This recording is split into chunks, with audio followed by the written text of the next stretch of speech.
Hey guys, it's Miss Damaso. I want to welcome you to our Week 7 Video 2 notes, which are actually our final notes of the quarter.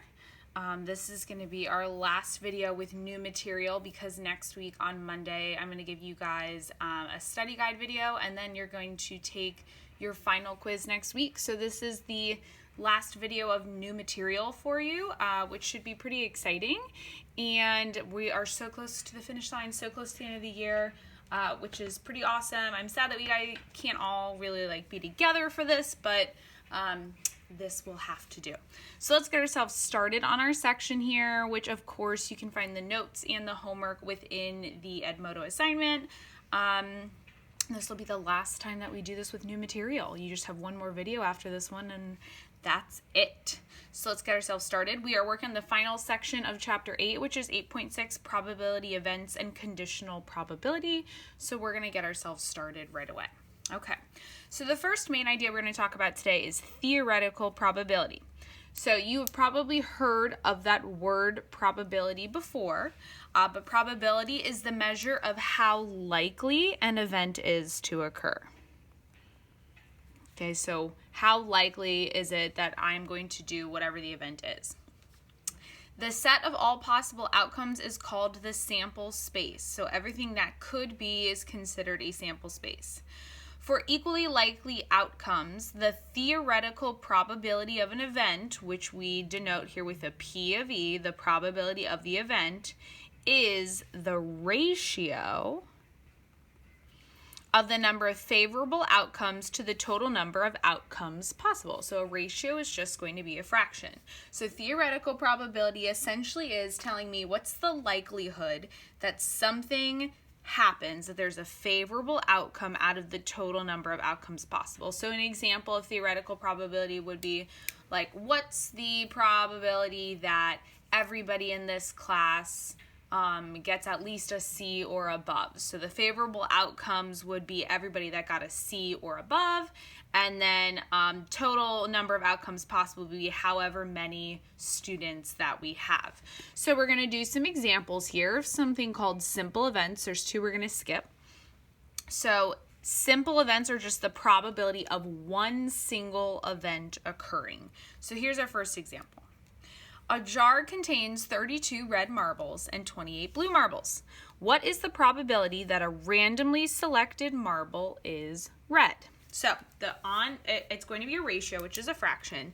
So it's the number of favorable outcomes over the total number of outcomes.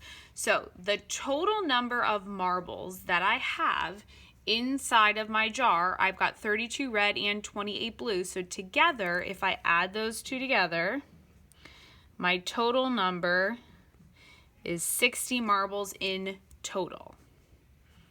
So that's going to be my number at the bottom of my ratio. On the top of my ratio is the favorable outcomes, and I want to know which ones are red. So I say, okay, this jar has 32 red marbles, so my ratio is 32 out of 60. And then I just take that number and I reduce it. So I can divide those both, and I can get, let's see, divide them both by 4, right? So I can get 8 over 15. And there you go. There is the likelihood or the probability that I will select a red marble out of that whole jar of marbles is 8 out of 15. Or if you want, you can change that into a percent. You don't have to, but 8 out of 15 is approximately 53.3%. So you have a little bit over half of a chance of pulling out a marble that would be red over blue in that particular jar. All right, number 2. I'm going to zoom in here a little bit. So there we go. Okay. A letter in the word restoration is randomly selected. What is the probability of selecting a vowel? Okay. So total number of letters in restoration is 1, 2, 3, 4, 5, 11 total. right? I've got 11 letters total. The probability of selecting a vowel, so that's a favorable outcome, right? So selecting a vowel, I need to figure out all of the vowels inside of here. And I've got, let's see, 1, 2, 3, 4, 5. Remember, a vowel is A, E, I, O, U. So there's 5 total out of 11. I cannot reduce that any further. So my answer is 5 out of 11. If you want to make it into a percent, that is approximately 45.5%, approximately. So you have less than half of a chance of getting a vowel in that word restoration. Number 3. A day in the month of January is randomly selected. What is the probability of selecting a prime number? Okay, so the first thing I have to say to myself is how many days are in January in total? In total, there are 31 days in January. Now, I have to count the number of prime numbers from essentially 1 to 31. And if you remember, a prime number is essentially just a number that is not divisible by anything else except 1 and itself. So it doesn't have any other factors to it. So my prime numbers would be, let's think, 2 is a prime. We don't include 1, right, because 1 doesn't count as a prime number. 3, 4 is not, 5 is, 6 is not, 7 is. Let's see, 8 is not, 9 is not, 10 is not, 11. 12 is not, 13. 14 is not, 15, 16. 17 is a prime number. 19 is a prime number. 23 is a prime number. 29 is a prime number. And 31 is a prime number. Okay, so there's all of my prime numbers. So that means these are the days that are a favorable outcome. These are the days that are prime numbers. And there are a total of 1, 2, 3, 4, 5, 6, 7, 8, 9, 10, 11 total out of the 31. Which again, if I decide to make it into a percent, is approximately 35.5%. And we're going to skip these two. We're just going to go straight over here to number 5. What is the probability of drawing a heart or a club from a standard deck of cards? Okay, so the first thing is I have to say how many cards are in a deck in total. I know there are 52. Now there are 4 different suits that are within a deck of cards, right? My 4 different suits are spades. Oh my gosh, what are those little clovers called? They're clubs.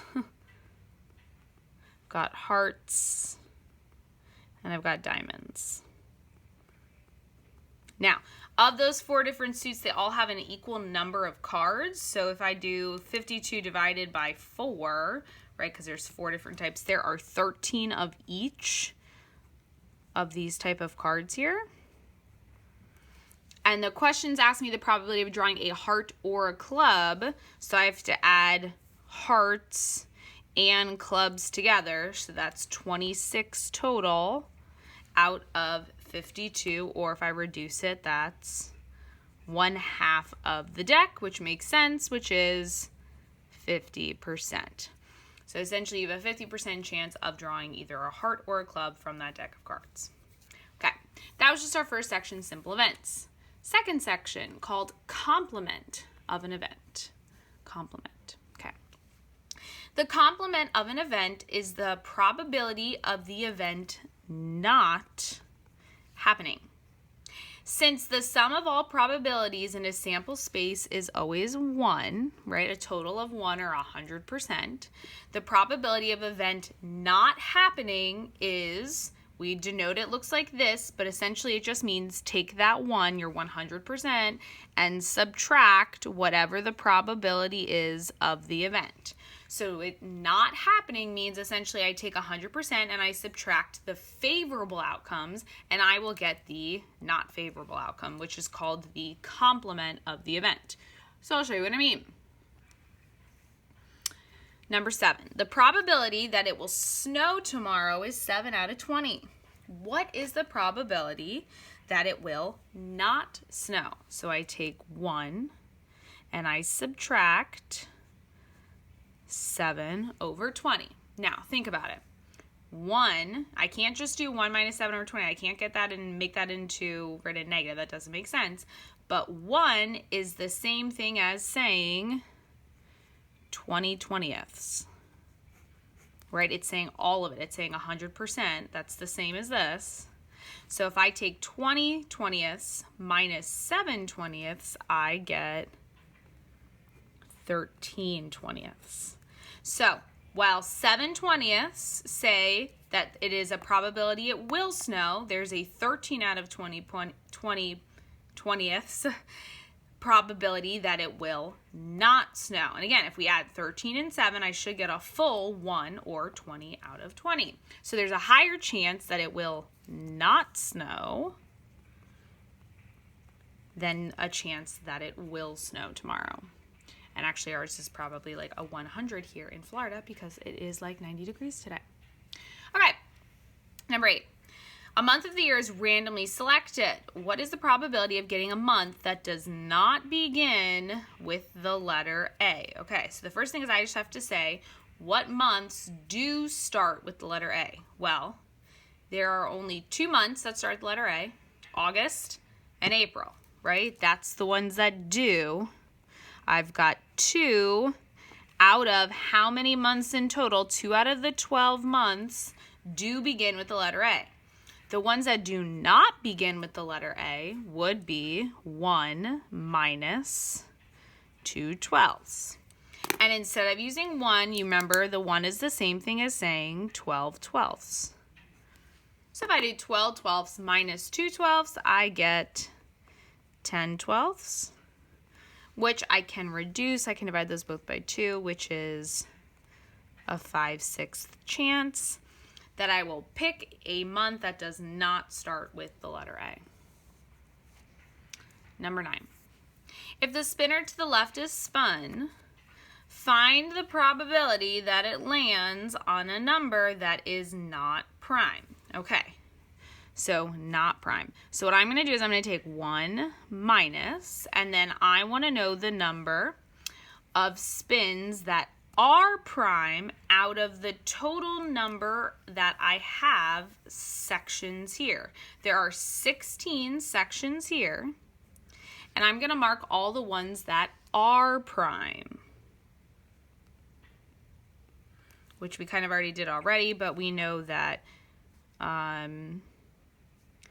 2 is prime, 3 is prime, 5 is prime, 7, 11, 13, and that's it. So that is 1, 2, 3, 4, 5, 6 of them are prime.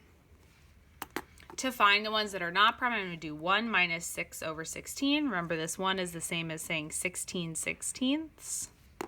If I subtract these, I get 10/16, which I can reduce to be, you can divide both by 2, you get 5/8. Easy stuff. Last one. 2 dice are rolled. What is the probability of not getting to, oh, you know what? I actually am going to skip all the dice ones. I lied. Whoops. So we're going to skip that one because the dice thing takes a hot minute. So we're going to skip that one. Haha, I lied. All right. On to the next one. Okay. So that is it for our complement of events. Now we're going to be talking about something called compound events. Okay, so there are 2 different types that you see. Compound events are the probability of 2 or more simple events. So it's essentially saying this is a simple event, this is one event happening. A compound event is if I did more than one of these, right? If I did 2 or more. So there are 2 different types of compound events. The first type of compound event is called independent. This is when the outcome of one event does not affect the outcome of the other event. We denote it like this. The probability of A and B occurring is I take the probability of the first event and I multiply it times the probability of the second event. An example of an independent event would be something like, what's the probability that, I don't know, that Miss Damaso is going to watch TV, and the probability that Miss Damaso is going to color her hair. Those two things have nothing to do with one another. One does not depend on the other. They are independent events. So those two, we would just multiply the probability of the two. A dependent event is just the opposite. It's when the outcome of one event does affect the outcome of another event. In order to do this, we take the probability of A and B. I take the probability of the first event occurring times the probability of the second event occurring after A occurs. Okay, so this could be something like if Miss Damaso pulls out, like what's the probability of Miss Damaso pulling out a red pen from her jar and then pulling out a green pen from her jar. If I take one out, the probability of these two are changing because the number of pens I have here versus the number of pens I'll have here is going to change. It's going to get smaller by one. So they're dependent upon each other. So I'll show you what I mean here. We're going to do first independent, then we're going to go to dependent. So all of these ones are independent events. Two events that do not affect the outcome of the other. So number 11 here. A die is rolled 3 times. What is the probability of getting ones on each roll? So if I have one dice, it's got 6 sides on it.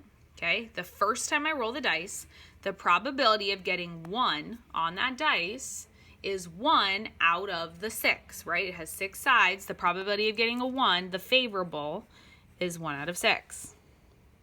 Times the second time I roll that dice, it doesn't matter what I got the first time. But the second time I roll that dice, again, there's still 6 sides to it. I can only get one of the 6 times. So the second time it's rolled, it has a 1/6 chance. And it's also the same for the third. So these are individual probabilities. And I'm going to multiply all 3 of them together. So in order to multiply, I just go straight across on top, straight across on the bottom. If I go on top, I got 1 times 1 times 1, that's 1. We've got 6 times 6 times 6, that's 216. So the chance that I will have a dice and roll it 3 times and get a 1 every single time is 1 out of 216 chances, which is less than, it's 0.4%. So it's very, very small it's 0.4%. It's a very, very, very small chance that will happen. Number 12. A coin is tossed, then a day of the week is selected. What is the probability of getting tails and then a day starting with the letter T? Now, these two things have nothing to do with one another. That's why they are independent events. So if we just focus on the first one, a coin is tossed. What's the probability of getting tails? So if you think about a coin like a quarter or something, you've got a heads on one side, a tails on the other. There's only 2 choices. To get a tail, you have a 50% chance, right? 1 out of 2, right? Because you're either going to get heads or tails. That's the first event. Times my second event is picking a day starting with the letter T. So you think about the week, there are 7 days in the week in total. The number that start with the letter T would be Tuesday and Thursday. That's it. So that's 2. So the probability that I'm going to get a tail and then pick a day starting with the letter T is 1 times 2 is 2 and 2 times 7 is 14. 2 out of 14, or a 1/7 probability or chance. A 1/7 chance, if you want it as a percentage because you like that more, is about 14.3% chance. So it's not very big, but it is definitely bigger than this one over here. Okay, more independent events. A bag contains 8 red crayons, 14 purple crayons, 6 yellow crayons, and 4 green crayons. A crayon is selected, replaced, then another is selected. Find each probability. So that means once I take the crayon out, I put the crayon back into the bowl or the bag, and then I pick again.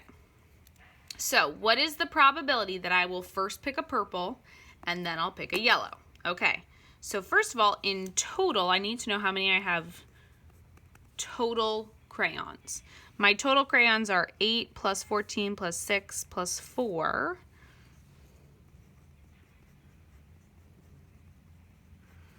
And that is a total of 32 crayons. Okay, so the probability of me first picking a purple is a positive, right? So I'm looking for the favorable outcomes. There's 14 out of the 32. Right, that was just the purple. Then to pick a yellow one, there's a 6 out of 32 chance. And remember, once I take out that crayon, I put it back in the bag, so I still have 32. So this right here is going to be my probability. And I'm just going to multiply straight across. So 14 times 6 gives me 84. 32 times 32 gives me 1,024. And then I can divide these both, right? I can reduce them both. I can divide them both by 4. So I get 21 out of 256 is the probability. Next one. The probability I choose a green and then a red. Okay. Probability I choose a green. There are 4 green crayons out of the 32. Okay. I put that green crayon back in, and now I want to pick a red one. 8 out of the 32 are red. And then I multiply straight across. So I get 32 out of 1,024. Both of those are divisible by 32, so I get 1 out of 32. Okay. Number 15, probability of picking 2 purples. Okay. So if I pick 1 purple first, I have a 14 out of 32 chance of picking a purple. I put that purple back in the bag, and then I still again have a 14 out of 32 chance to pull a purple again. So if I go across on top, I get 196 over 1,024. And then I can divide these both by 4. And I get 49 out of 256. Okay, last one, probability of picking 2 yellows. So the first chance I have of getting 1 yellow is 6 out of the 32. I put that yellow back in the bag. I again have a chance of 6 out of 32. Oops. So that's 36 over 1,024.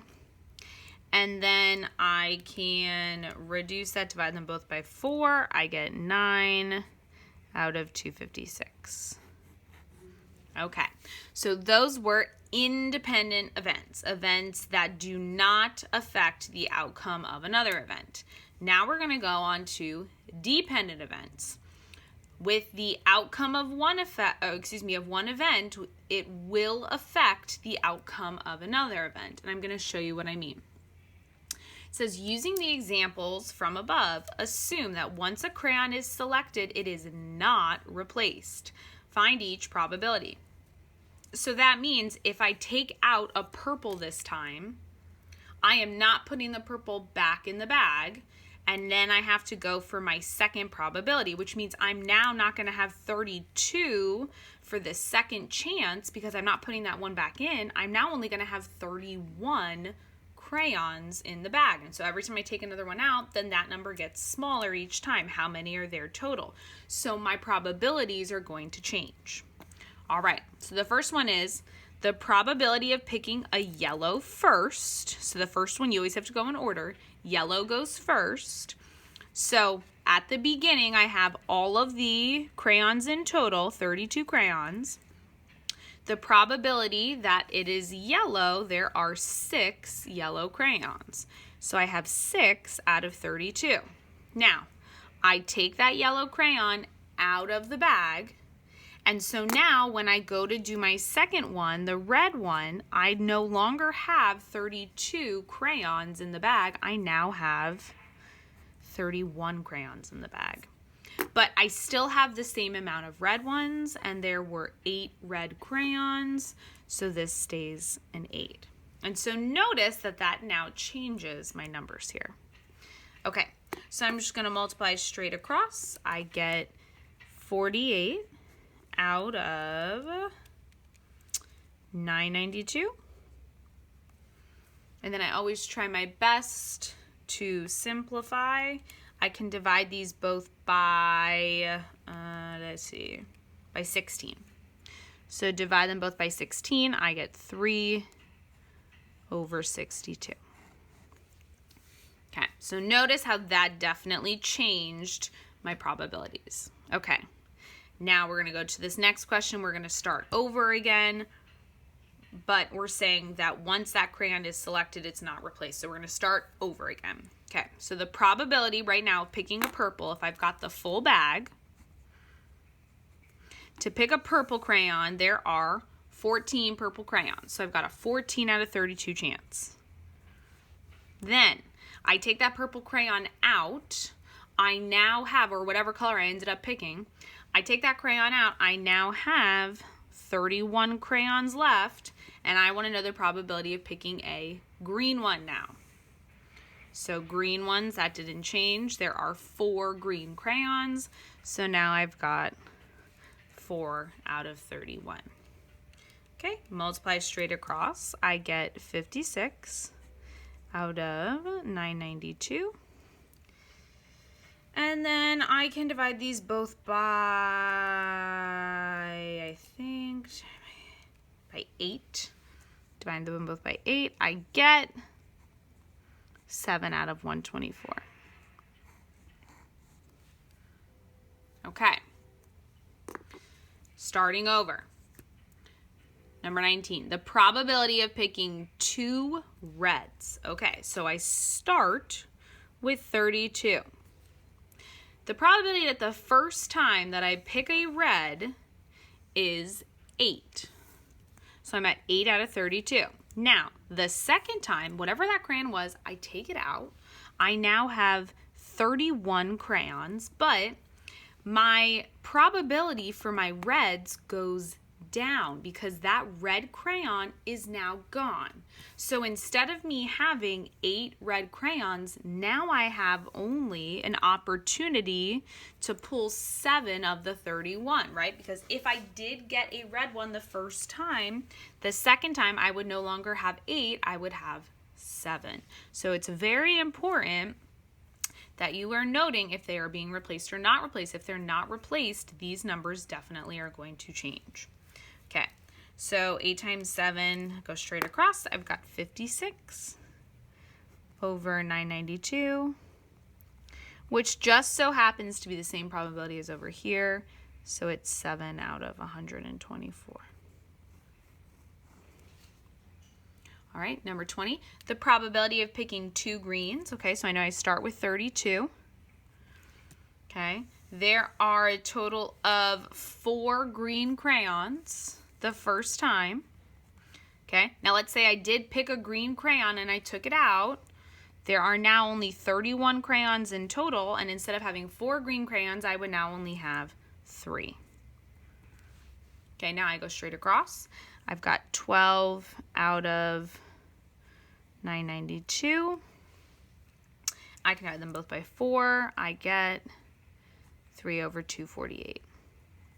So again, these are all like really tiny percentages, and notice that these percentages are smaller than some of the other ones for your independent because it's way harder to get your dependent events to happen. All right, last two. Number 21. A card is drawn from a standard deck, not replaced, and another is drawn. What is the probability of choosing a heart and then a spade. Okay, so in total, we know we have 52 cards the first time around. If I want to pick a heart, remember, there are 4 different types of suits, and there's 13 of each type. There's 13 hearts, there's 13 spades, there's 13 clubs, there's 13 diamonds. So the first time, if I wanted to pick a heart, I'd have a 13 out of 52 chance. Now, if I took that card out and I didn't replace it, I'm now down to 51 cards. But if I want to pull a spade, it's a different suit, there's still all full of the 13 that were still there. So I now have 13 over 51. Now going to multiply straight across. So I get 169 over 2652. Okay, and then I can, let's see, divide them both by 13, so I get 13 over 204. Okay, last question. Jack had 4 Snickers bars and 8 Mars bars. He randomly chose a piece of candy, ate it, then chose another. What's the probability that both candy bars were Snickers? Okay, so the first thing I have to decide is how many candy bars does he have in total. He's got 4 Snickers and 8 Mars bars, so he's got a total of 12 in total. Now, the first time, the probability that he ate a Snickers was 4 out of that 12. But then if he ate that Snickers, there are now only 11 pieces of candy left, and there are no longer a chance to get 4. You now only have a chance to get 3 Snickers. So I multiply straight across. I get 12 over 132. I can divide them both by 12, and I get 1 over 11. Okay, so we are now finished with our probability events and conditional probability. So remember, theoretical probability is just the measure of how likely an event is to occur. We always put the number of favorable outcomes over the total number of outcomes possible. A simple event is the probability of one single event. Okay, only one. We usually just write it as a fraction, but you can write it as a percent as well. That doesn't matter. The complement means the event that the probability does not happen. So we always take 1 minus the probability of the event actually happening. Okay, that's always a complement.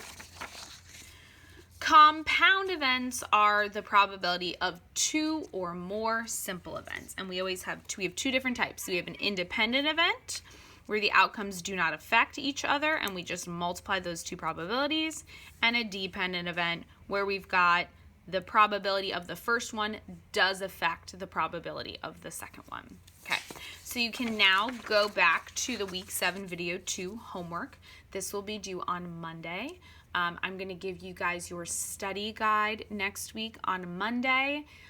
You'll have one last reflection on Wednesday next week, and then your final quiz will be on Thursday and Friday. You'll have 2 days to complete it, and then we are done with the semester. So the last week after that will just be makeup work if you choose to do it. If you already like your grade by that point, you do not have to do any of it. So I hope you guys enjoyed. I'll see you for our last video next week, the study guide. And if you have any questions, please feel free to reach out. Additionally, if you've messaged me multiple times about the same thing, please be patient. I have a lot of things to grade. I will get around to it, but I just need you to have some patience because these videos take me a long time to do. Okay, so I hope you guys have a great day, and if I don't talk to you guys, have a really wonderful weekend as well. Okay, thanks. Bye, guys.